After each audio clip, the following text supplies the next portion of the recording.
भाई साहब ये इमारत भरी पड़ी है इस तरह के शाहकारों से। इसका हर कोना जो है ना एक शाहकार है।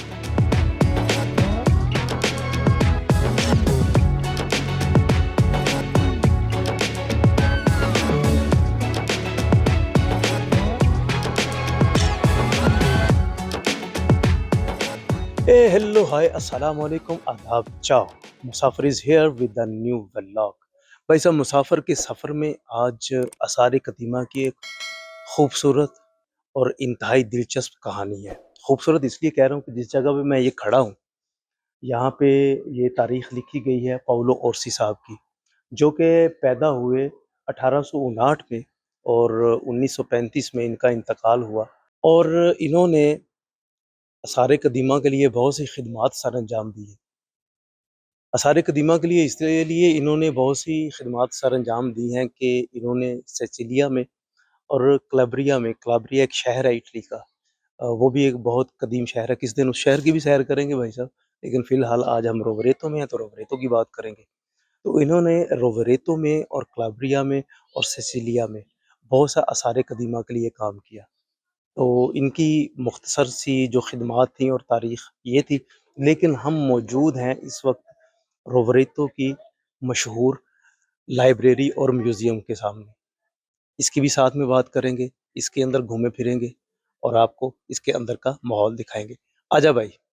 ये हम पहुंच चुके हैं बिल्कुल लाइब्रेरी के पास। लाइब्रेरी का इंतहाई खूबसूरत व्यू है। छत के ऊपर इंतहाई खूबसूरत स्टील वर्क है इसका। स्टील वर्क नहायत उम्दा तरीके से डिज़ाइन किया गया है और आसमान भी अपनी पूरी तवानाइयों तमन्नाइयों और रंगाइयों के साथ ये हम यहाँ तक आ चुके हैं। इस तरफ है इसकी एंट्रेंस।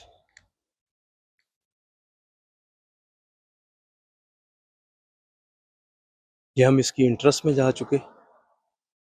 सबसे पहले जो जगह है यहाँ पे ये एक राहदारी है और ये राहदारी के साथ-साथ गुज़रते हुए ये काफ़े की मशीनें हैं। भाई साहब अगर पढ़ते-पढ़ते सर दुखना शुरू हो जाए, नींद आनी शुरू हो जाए, तो इन मशीनों से काफ़ी निकाल के पी सकते हैं।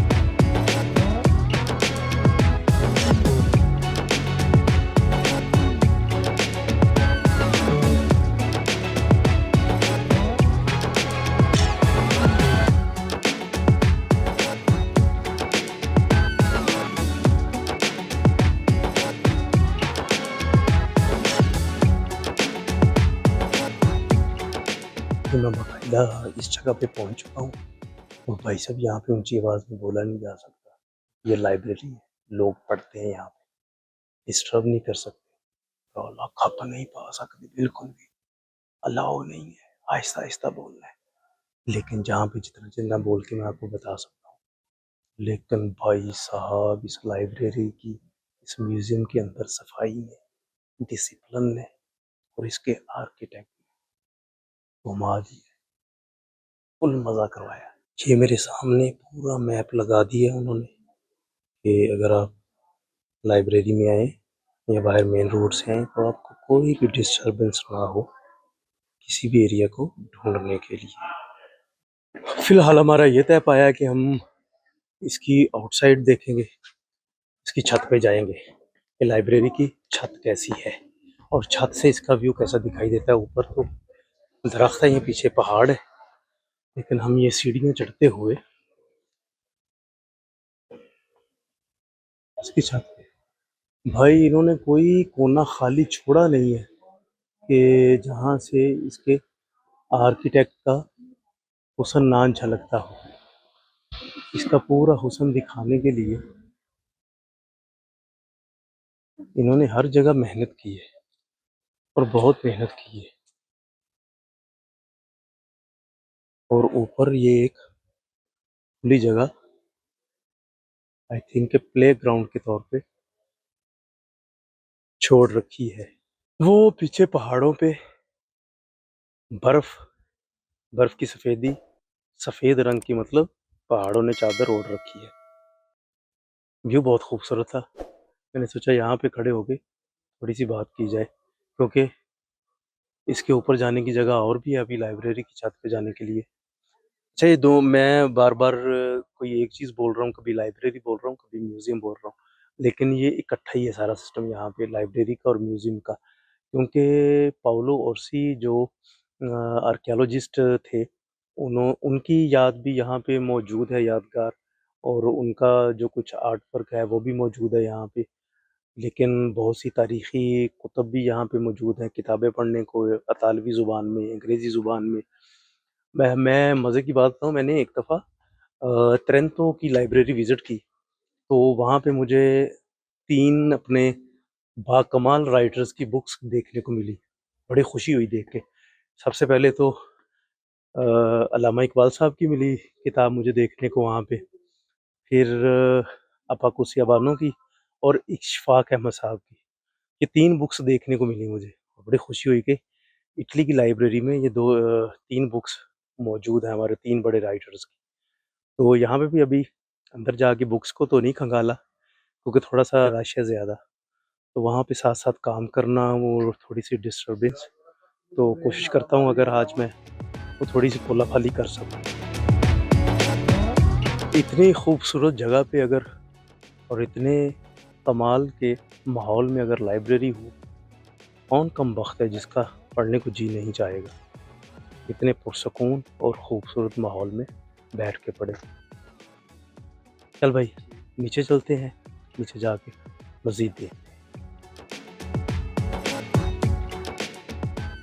वो वहाँ से उतर के मैं यहाँ नीचे आ गया, और नीचे आते-आते ये मुझे आर्किटेक्ट का एक और शाहकार नज़र आ गया। भाई साहब, ये इमारत भरी पड़ी है इस तरह के शाहकारों से। इसका हर कोना जो है ना, एक शाहकार है।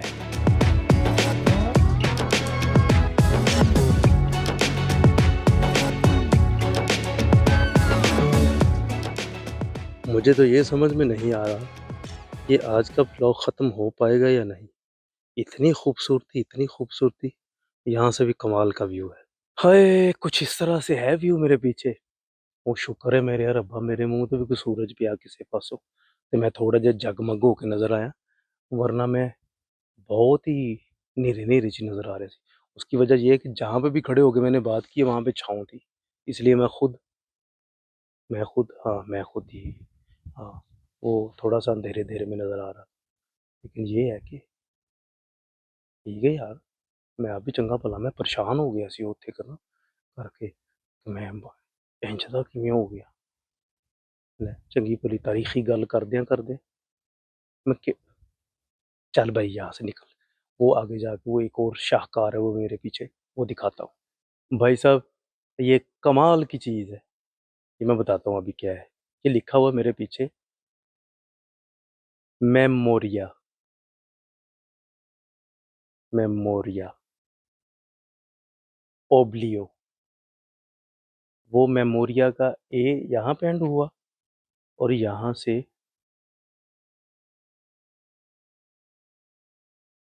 ओब्लियो शुरू हो गया, और ये एंड पे ख़त्म हो गया। इसका मतलब है मॉन्यूमेंट, यादगार। जिस तरह से इस्लामाबाद में भी एक मॉन्यूमेंट है, इधर ही खड़ा रहूँ यार, इसका व्यू पीछे से अच्छा नज़र आ रहा है ना? हाँ, इधर खड़े होके बात करता हूँ। और लाहौर में जैसे मीनार पाकिस्तान है, उसको भी यादगार कहते हैं। ये उसी तरह की एक यादगार इस म्यूज़ियम की छत पे बनाई गई है, खूबसूरत व्यू के साथ। और वो है ये, चल, ये भी देख लिया। अब मज़ीद नीचे क्या है देखने वाला? है तो सही, मुझे लग रहा है कि कुछ छोड़ के आए हम नीचे। कोई पोर्शन रहता है। वो सामने दिखाता हूँ। ठहर भाई, ठहर 1 मिनट, दिखाता हूँ एक चीज़। ये कह रहा था कि ये मुझे बहुत खूबसूरत लग रही है यहाँ पे। ओए! ये बर्फ, वो दूसरे वाली छत से मैंने आपको वो मॉन्यूमेंट दिखाया था। अब आ गया हूँ इसके दूसरे हिस्से में, और ये एक, ओए! ये तो है वो कोहिनूर डायमंड का मॉडल है ना? चल भाई, आज की खूबसूरती हम देख चुके। भाई साहब, इस म्यूज़ियम का और लाइब्रेरी का एरिया बहुत बड़ा है। ये एक ही व्लॉग में नहीं समाया जा सकता। इसलिए मैंने फैसला किया कि इसको बहुत लंबा ना खींचा जाए। बाकी की डिटेलिंग और विज़िटिंग अगले व्लॉग तक के लिए छोड़ी जाए। तब तक के लिए आप खुश रहिए, शाद रहिए, आबाद रहिए। रब राखा।